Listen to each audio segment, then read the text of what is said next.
ఒక నలుగురు స్నేహితుల కథ ఒకటి తెరపైకొచ్చింది. పేరు జిగ్రీస్. ఎలా ఉందో ఏంటో తెలుసుకుందామా? మొబైల్ మసాలా వారి 3 ముక్కల్లో చెప్పాలంటేలా ముందుగా మొదటి మాట. టైటిల్ కి తగ్గట్టే జిగ్రీస్ నలుగురి ఫ్రెండ్స్ స్టోరీ.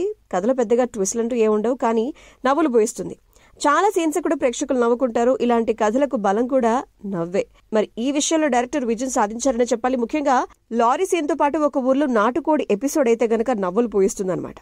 చాలా సీన్లలో మిమ్మల్ని మీరు చూసుకునేలా, ఊహించుకునేలా కూడా ఈ కథ ఉంటుంది ఖచ్చితంగా. సో జిగ్రీస్ కథలో పెద్దగా ట్విస్ట్లు లేనప్పటికీ ప్రేక్షకుడికి మాత్రం మంచి ఎంటర్టైన్మెంట్ అయితే ఖచ్చితంగా ఉంటుంది. Number 2.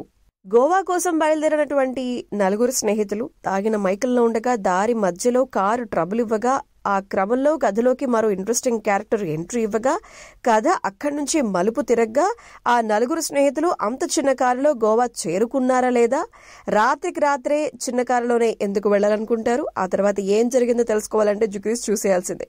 Number 3. Emotion scenes, performance లో కొంత అనుభవం ఇంకొంచెం ఉంటే బాగుండు అనిపిస్తుంది. సినిమాటోగ్రఫీ కూడా బాగుంటుంది.